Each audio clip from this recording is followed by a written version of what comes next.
함께 봉독할 은혜의 말씀은 사사기 21장입니다. 사사기 21장 1절로 15절의 말씀을 함께 받들어 봉독합니다. 이 귀한 말씀을 받들어 봉독하시다가 깨달음과 또 하나님께서 위로하시는 은혜가 함께 하시길 바랍니다. 합독하십니다. 이스라엘 사람들이 미스바에서 맹세하여 이르기를 우리 중에 누구든지 딸을 베냐민 사람에게 아내로 주지 아니하리라 하였더라. 백성이 베델에 이르러 거기서 저녁까지 하나님 앞에 앉아서 큰 소리로 울며 이르되 이스라엘의 하나님 여호와여 어찌하여 이스라엘에 이런 일이 생겨서 오늘 이스라엘 중에 한 지파가 없어지게 하시나이까 하더니 이튿날에 백성이 일찍이 일어나 거기에 한 제단을 쌓고 번제와 화목제를 드렸더라. 이스라엘 자손이 이르되 이스라엘 온 지파 중에 총회와 함께하여 여호와 앞에 올라가오지 아니한 자가 누구냐 하니 이는 그들이 크게 맹세하기를 미스바에 와서 여호와 앞에 이르지 아니하는 자는 반드시 죽일 것이라 하였음이라. 이스라엘 자손이 그들의 형제 베냐민을 위하여 뉘우쳐 이르되 오늘 이스라엘 중에 한 지파가 끊어졌도다. 그 남은 자들에게 우리가 어떻게 하면 아내를 얻게 하리요? 우리가 전에 여호와로 맹세하여 우리의 딸을 그들의 아내로 주지 아니하리라 하였도다.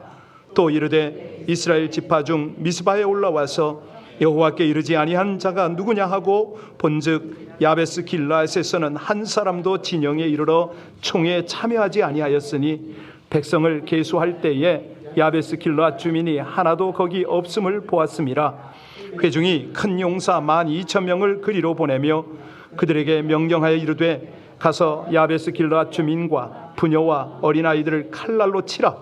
너희가 행할 일은 모든 남자 및 남자와 잔 여자를 진멸하여 바칠 것이니라 하였더라. 그들이 야베스 길라앗 주민 중에서 젊은 처녀 400명을 얻었으니 이는 아직 남자와 동침한 일이 없어 남자를 알지 못하는 자라. 그들을 실로 진영으로 데려오니 이곳은 가나안 땅이더라. 온 회중이 림몬 바위에 있는 베냐민 자손에게 사람을 보내어 평화를 공포하게 하였더니 그때 베냐민이 돌아온지라. 이에 이스라엘 사람들이 야베스 길라앗 여자들 중에서 살려둔 여자들을 그들에게 주었으나 아직도 부족하므로 백성들이 베냐민을 위하여 뉘우쳤으니 이는 여호와께서 이스라엘 지파들 중에 한 지파가 빠지게 하셨음이었더라. 아멘. 하나님의 말씀입니다. 이 자리에 좌정하셔서 우리의 찬양을 기쁘게 받으실 뿐만 아니라 예배의 감격을 허락하시는 우리 아버지 하나님, 이제 종이 하나님의 말씀을 대언하고자 합니다. 아버지 하나님의 귀한 능력과 우리 하나님의 역사가, 아버지 하나님의 깨달음과 이 백성을 주장하시는 그 놀라운 역사가 우리 가운데 충만케 하여 주옵소서. 예수님 이름으로 기도하옵나이다. 아멘. 평소에 안 하던 기도를 왜 하냐고요? 지금 강대상이 막 눈물이 떨어져가지고 오랜만에 성가대 갔었는데 몇 번 안 되는데도 그렇게 하나님의 은혜가 가득하네요. 우리 예배를 받으시는 하나님께 영광의 박수를 올려드리겠습니다. 우리 옆 사람에게 인사합니다. 함께 예배드림이 기쁨입니다. 함께 예배드림이. 여러분들이 지금 뭐 하고 계시냐면요, 선순환을 나누고 있습니다. 인간은 항상 두 구조 속에 살거든요. 내가 원튼 원치 않든 그런 생활을 우리는 하고 있습니다. 모든 사람은 이 선순환이냐 악순환이냐 이 관계를 맺고 살아가잖아요. 이해관계가 그런 겁니다. 상호간에 영향을 주고받는 거죠. 그리고 상승 효과를 반복을 하고 있습니다. 처음에는 사소한 곳에서 출발하거든요. 근데 그 사소함이 점점 불어납니다. 어떤 형태로든 자리를 잡게 되고요. 이게 견고해져요. 그리고 이게 묶여가지고 좀처럼 풀어지지 않는 이게 인간관계입니다. 우리 교회를 한번 돌아보시기 바랍니다. 우리 성도님들이요, 조그마한 친절을 받으니까 너무 고마워하세요. 저 사람이 고마워하니까 더 잘해주고 싶어요. 잘해주니까 사랑이 흘러요. 그러니까 서로 행복해지는 거죠. 그래서 양보도 되고 용서도 되고 이해도 되고 희생까지 되네요. 이거를 뭐라고 그러죠? 사랑의 선순환 관계다. 여러분이 바로 그런 분입니다. 서로 기쁨과 행복을 나누는데 예배의 자리가 그렇게 행복한 거예요. 너무 감사한 거예요. 자, 그런가 하면 이런 분이 있잖아요. 왜? 약간의 실수만 해도 오해를 하고, 오해가 실망을 주고, 실망하니까 섭섭하고, 상대를 원망하게 되고, 원망을 하니까 상대는 또 핑계를 대고, 핑계를 대려니까 자기를 합리화시키고, 그 사이에 어느 사이에 정죄를 하게 됩니다. 정죄를 하니까 미워지는 거예요. 미워지니까 실제 살인은 아니지만 마음으로 생각으로 살인까지 하게 됩니다. 이걸 뭐라고 그러죠? 악순환이다, 이렇게 말합니다. 여러분 그렇잖아요? 우리 스스로 한번 돌아보시기 바랍니다. 내가 곤란한 상황에 빠지면 어떡하죠? 온갖 핑계거리를 상상하지 않나요? 상대가 그렇게 하니까 내가 이렇게 할 뿐이지, 내가 무슨 잘못이 있어? 이럴 때 없나요? 이 사실이요, 이런 악순환의 이 사이클에 빠지게 되면은 죄가 죄를 낳습니다. 서로를 파산시키고 서로를 파멸로 이끌어가는 것이죠. 여러분, 이 관계가 되면 좀처럼 다른 쪽으로 넘어가기가 어려워요. 다시 말하면 미움의 악순환을 사랑의 선순환으로 바꿀 때에는 외부적인 강력한 동기와 힘이 필요하다, 이 말이죠. 내가 스스로 하기는 너무 어렵습니다. 여러분, 이 사랑의 선순환이 어디서 올까요? 네, 그 힘은, 그 능력은 하늘로부터밖에는 올 데가 없습니다. 하나님이시거든요. 우리 하나님은 이 악순환을 선순환으로 바꿀 수 있는 분임을 믿으시길 바랍니다. 하나님이 그런 분이잖아요. 우리를 용서해 주셨잖아요. 그리고 우리가 서로 용서하고 새롭게 아름다운 관계로 출발할 수 있도록 늘 예배의 자리에 우리를 부르십니다. 왜요? 우리를 영생에 이르게 해야 되니까. 우리의 관계는 일반적 관계가 아닙니다. 영원까지 하나님의 은혜와 사랑 안에서 함께 가야 하는 그런 관계이기 때문에 그렇습니다. 여러분, 이 미움의 악순환의 끝이 어디죠? 사망이잖아요. 영원한 지옥이잖아요. 자, 그래서 하나님의 사랑으로 이해하고 섬기고 축복하는 이런 선순환 관계는 결국은 하나님의 은혜가, 하나님의 복이 우리에게 머물러요. 흘러갑니다. 나를 통해서 흘러가는 것이죠. 넘쳐나서 누리고 나누게 되는 것이죠. 그런데요, 이 잘못된 생각, 잘못된 말, 잘못된 태도, 이 행동은요 반드시 악의 고리를 형성하는 거 아세요? 계속해서 악과 저주와 실패 같은 것으로 순환을 하는데 이거를 악순환이라고 합니다. 오늘 사사기를 이제 마무리를 해야 되는데요, 21장 오늘과 내일의 끝입니다. 사사기 시대를 한마디로 하면은 뭐냐? 악순환의 시대다. 어떻게 도대체 악순환이 되었는가? 하나님의 은혜를 입은 이스라엘이 하나님을 거역합니다. 거역은 우상숭배죠. 우상숭배는 영적으로 타락입니다. 영적으로 타락하면 여지없이 도덕적으로 타락하게 돼 있습니다.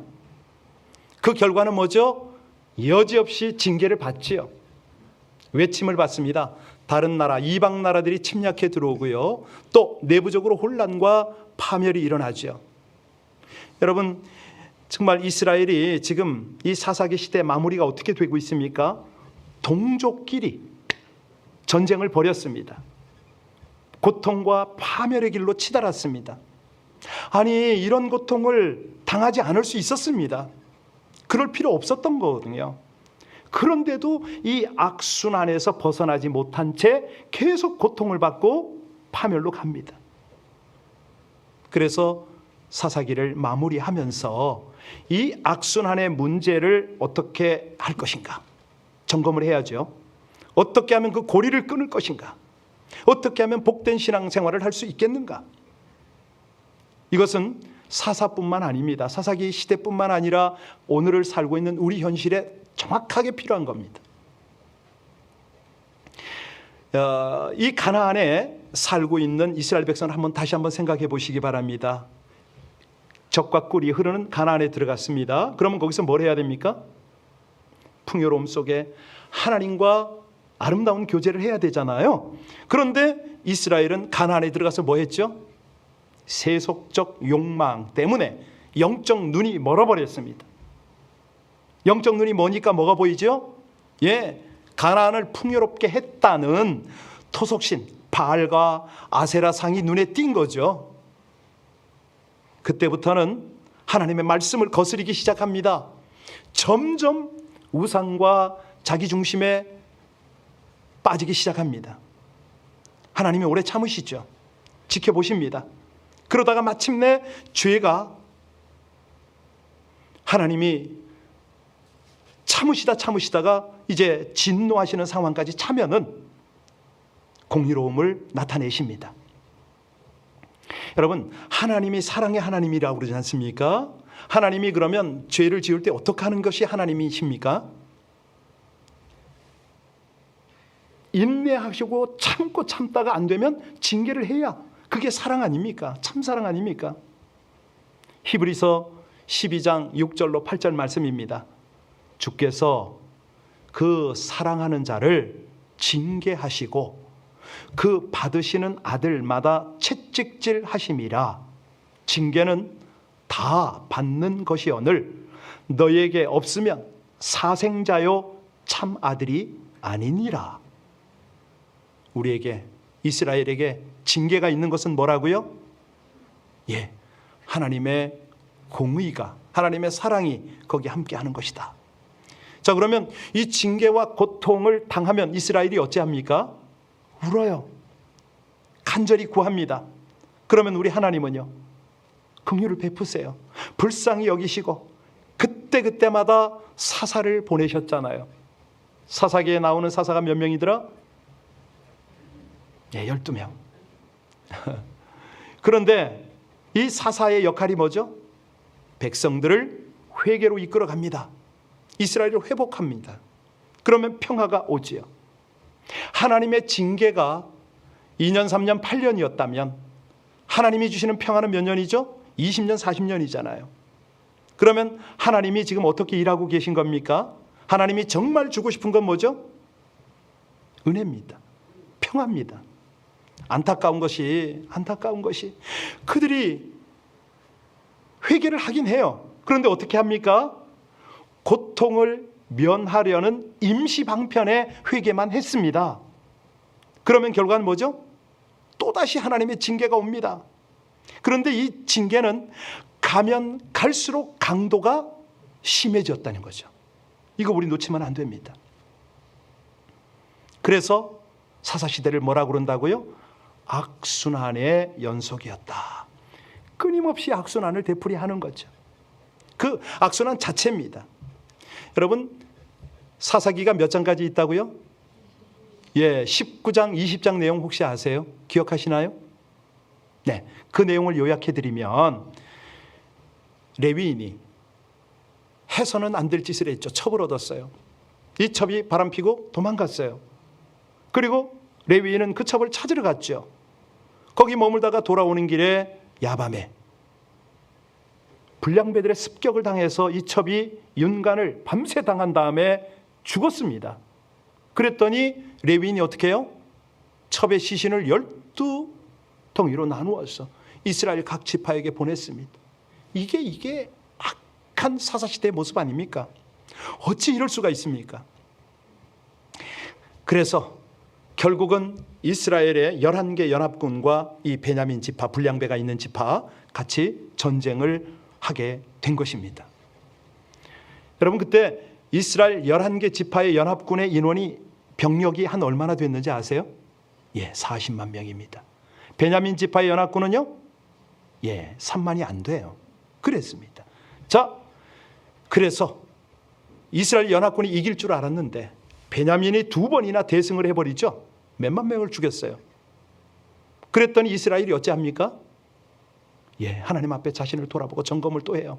하나님, 제일 처음에 누가 치러 갈 거야 이랬다가 나중에는 하나님, 이걸 어쩝니까? 싸워야 됩니까? 말아야 됩니까? 이까지 갔잖아요. 그래서 결국은 이스라엘 연합군이 베냐민을 이제는 도륙을 합니다. 이겼습니다. 성을 다 불태우고 도륙을 했습니다.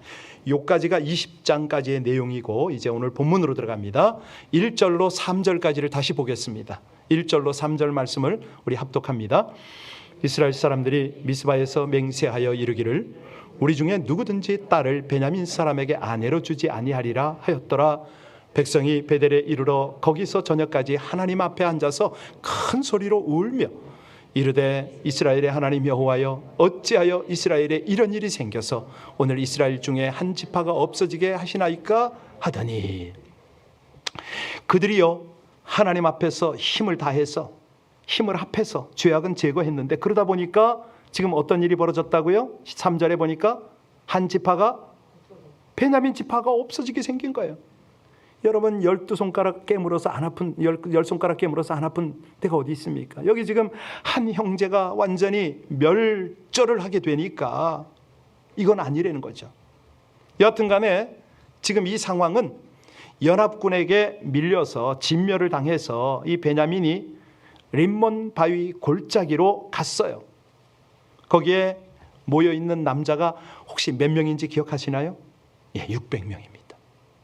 나머진 다 남자들이 죽었습니다. 그런데 600명이 이 바위 골짜기로 피난가 있었어도 여자는 없습니다. 결과는 베냐민 지파의 대가 끊어지게 생긴 거예요. 여러분, 아니 자기네 형제 지파가 다 딸을 보내면 되는데 왜 이 지경까지 갔죠? 열한 연합군이 자기 딸들을 시집 보내지 않기로 맹세를 했거든요. 딸들을 보낼 수가 없어요. 자, 그래서 이제 오늘 본문을 보셔야 됩니다. 8절을 한번 보시기 바랍니다. 여기 보면은 자, 우리 7절부터 같이 봉독할까요? 그 남은 자들에게 우리가 어떻게 하면 아내를 얻게 하리요? 우리가 전에 여호와로 맹세하여 우리 딸을 그들의 아내로 주지 아니하리라 하였도다. 또 이르되 이스라엘 지파 중 미스바에 올라와서 여호와께 이르지 아니한 자가 누구냐 하고 본즉 야베스 길라렛에서는 한 사람도 진영에 이르러 총회에 참석하지 아니하였더라.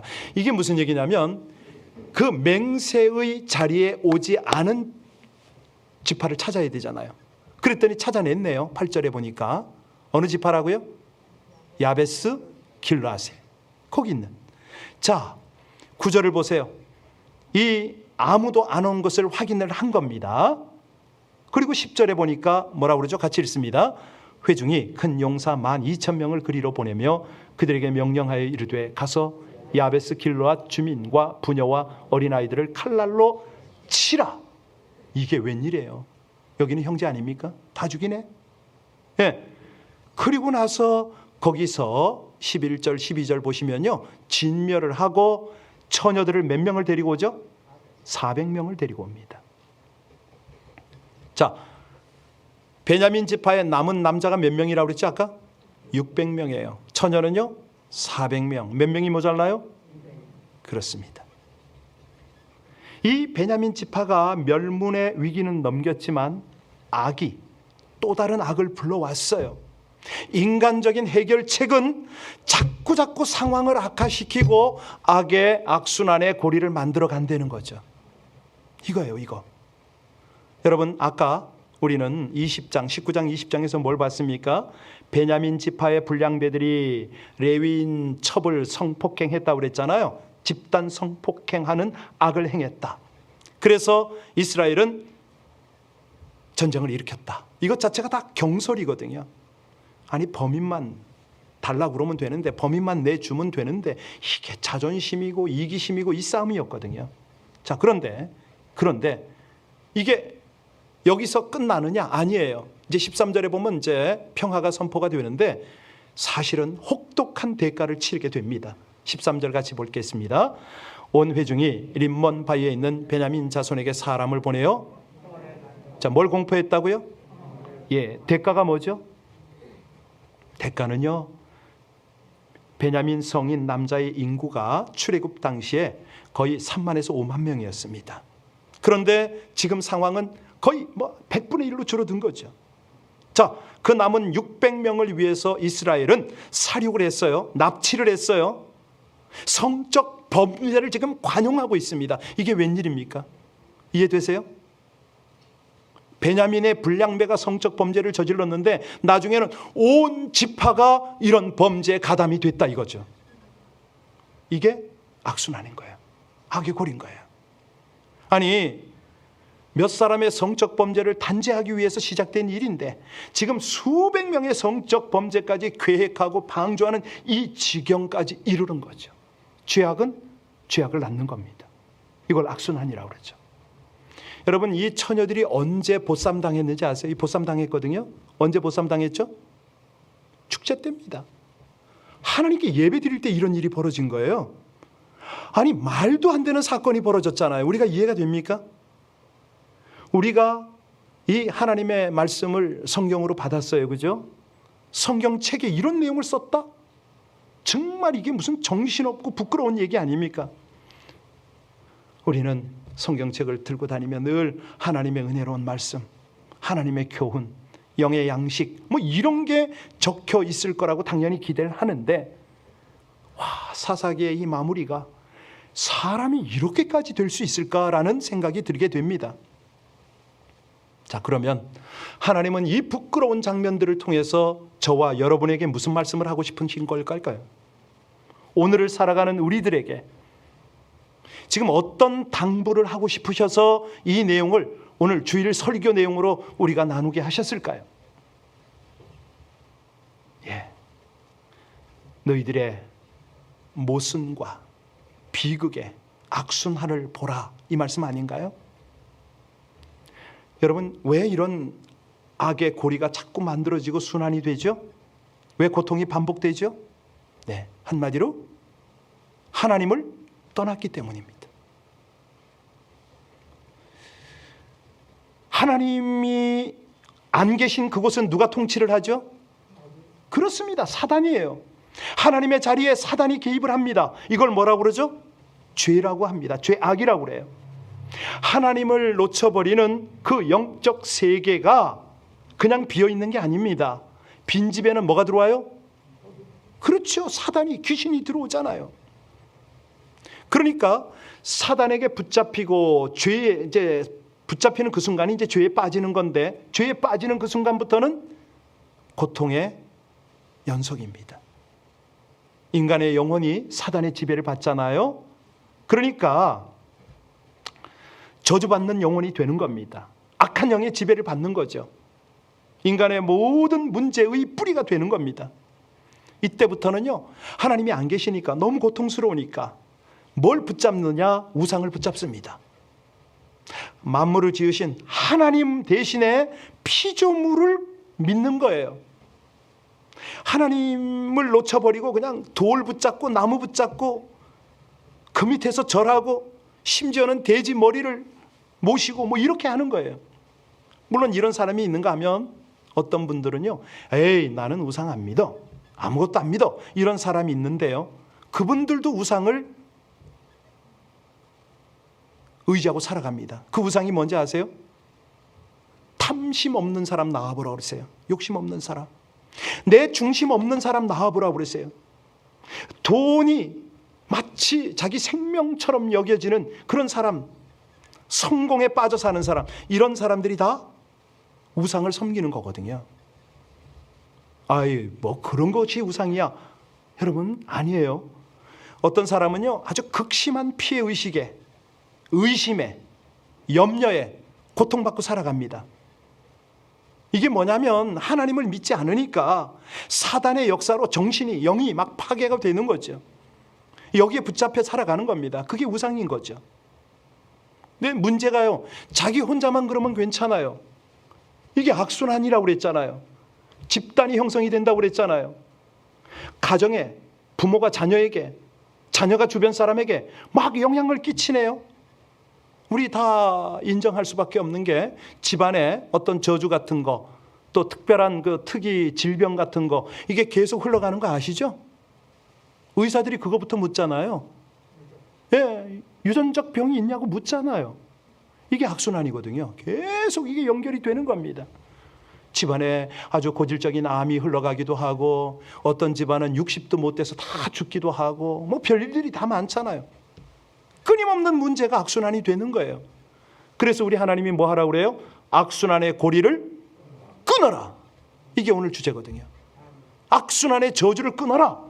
하나님이 은혜를 주시겠다는 거예요. 그런데 이 악순환이 왜 이렇게 되느냐? 사실은요, 이스라엘이 고통을 받다가 회개는 해요. 그런데 숨통이 트이면 어떡하죠? 은혜를 잊어버립니다. 또 범죄해요. 악순환이 반복이 되는 겁니다. 그러니까 악순환의 근원은 뭐다? 일시적 회개라는 거죠. 사람은요, 누구나 범죄할 수 있습니다. 실수할 수 있습니다. 연약하니까. 그런데 문제는 그 이후라는 거죠.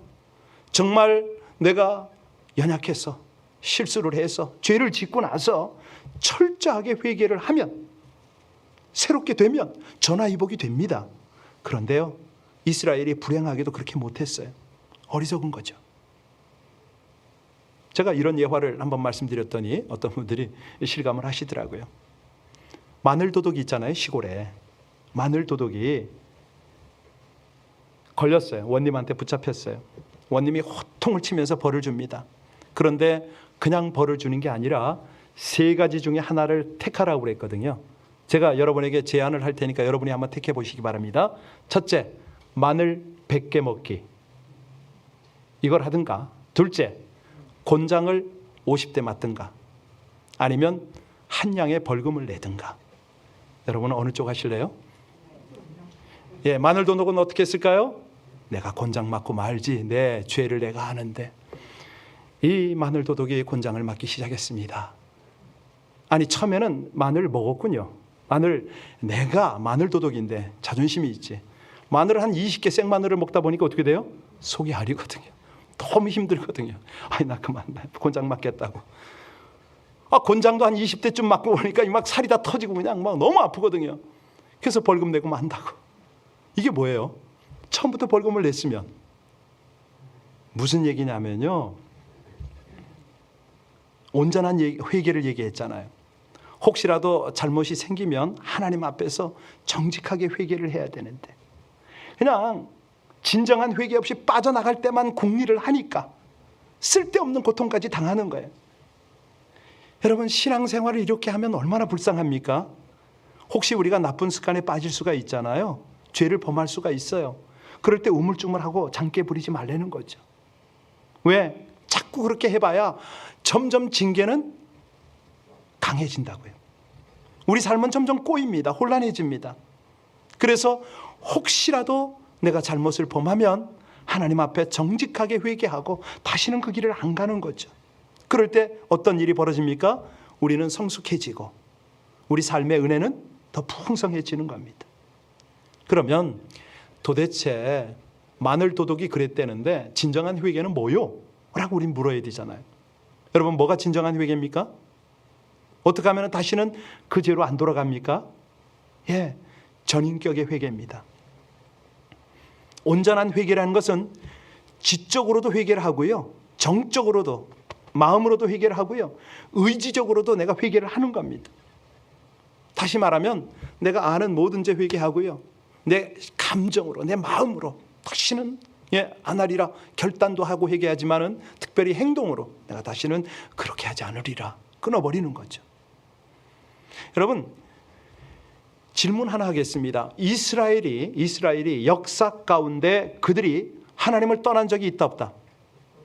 예, 그들은요, 진심이 결여된 때는 있었지만 하나님을 떠난 적은 없어요. 그래서 우리 하나님이 책망을 하세요. 뭐라고 그러죠? 이 백성이 입술로는 나를 존경하되 마음은 내게서 멀도다, 떠나 있도다, 책망을 하세요. 이게 인간 본성이에요. 죄의 특징이죠. 자기 중심적이거든요. 인본주의거든요. 우리는요, 하나님이 말씀을 하고 또 우리에게 지시를 해도 말씀의 길보다는 새 길이 좋아요. 그게 빠른 것 같거든요. 넓은 길이 편한 것 같거든요. 이걸 보고 뭐라고 그러죠? 왕을 무시한다 그럽니다. 사사기는 왕이 없던 시대 아닙니까? 왕을 무시하면 무슨 일이 벌어지죠? 각각 자기 소견에 옳은 대로 행하더라 이거잖아요. 이게 사사기잖아요. 왕이 없고, 그러다 보니까 내 소견에 옳은 대로 살고. 여기서 우리가 깊이 깨닫는 게 뭐냐면, 회개는 뭐냐면 마음을, 삶을 다스림을 받는 거구나 이겁니다. 이거예요. 그러니까 여태까지 내가 사는 것은 내가 왕이 되어서 내 생각대로, 내 판단대로, 내 기준대로 살아왔는데, 이제 하나님이 원하는 건 뭐죠? 하나님이 왕이 되면 안 되겠냐 이겁니다. 하나님의 참 진리가 네 삶의 지침이 되면 안 되겠느냐? 왜냐하면 우리 예수님의 복음은 악순환을 선순환으로 바꾸는 능력 아닙니까? 우리 예수님이 어떤 분이죠? 마태복음 28장 18절에 보면 하늘과 땅의 권세를 가지신 분이잖아요. 하늘 땅을 다 통치하는 분이잖아요. 악순환의 고리를 끊고 정말 하늘의 그 진실함을, 공의로움을 우리를 통해서 흘러보낼 수 있는 길은 십자가밖에 없는 거죠. 그 길밖에 없는 거죠. 우리 예수님이 그래서 이 십자가에 달리시면서 사단의 머리를 밟으셨어요. 예수님께 하늘의 권세가 있음을 믿습니다. 그분에게 땅의 권세가 있음을 믿습니다. 예수 이름이면 귀신도 도망가는 줄로 믿습니다.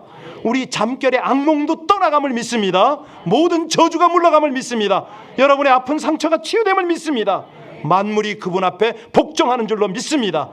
예수님의 이름을 선포하면 천군 천사가 함께 어미함을 믿습니다. 이거예요. 이거예요. 그 통치를 받으려는 거예요. 우리에게. 하나님이 사랑의 하나님 아닙니까? 사랑의 하나님은요, 여러분 한 분 한 분을 너무 잘 아세요. 여러분 자신보다 하나님이 여러분을 더 잘 아신다고요. 여러분 자신보다 하나님이 여러분을 더 사랑하신다고요. 마태복음 10장에 너희에게 머리털까지 다 세신 바 되었나니 두려워하지 말라. 너희는 많은 참새 들의 풀보다 귀하지 아니하냐. 우리 하나님이 그 말씀을 하셨어요. 그럼 우리가 할 일은요, 그 말씀을 신뢰하는 겁니다. 믿는 거예요. 받아들이고 그걸 따라가는 거예요. 오늘 하나님은 이 사사기 마무리를 하면서 우리에게 말씀하십니다. 악순환을 끊고, 미움의 악순환을 끊고 선순환, 사랑의 선순환의 관계로 바꿔라. 그럴 때 부부가 새로워질 수가 있다. 가정이 새로워질 수가 있다. 부모 자녀 간이 회복이 될 수가 있다. 교회 성도가 회복이 될 수가 있다. 모든 죄인들을 화목해 하시는 예수 그리스도 십자가 사랑 의지하여 그분의 통치를 받기만 해봐라. 악순환 사라지고 하나님의 놀라운 회복을 경험하리라 말씀하십니다. 자, 그러면 여기서 이제 우리가 삶의 적용점을 찾아야 되는데요, 하나님이 왕이 되시고 그분의 통치를 우리가 어떻게 받습니까? 아주 중요한데요. 네, 그것은요, 우리 하나님이 통치하는 방법을 깨달을 때 가능합니다. 하나님이 우리를 어떻게 통치하시죠? 네, 말씀으로 통치하십니다.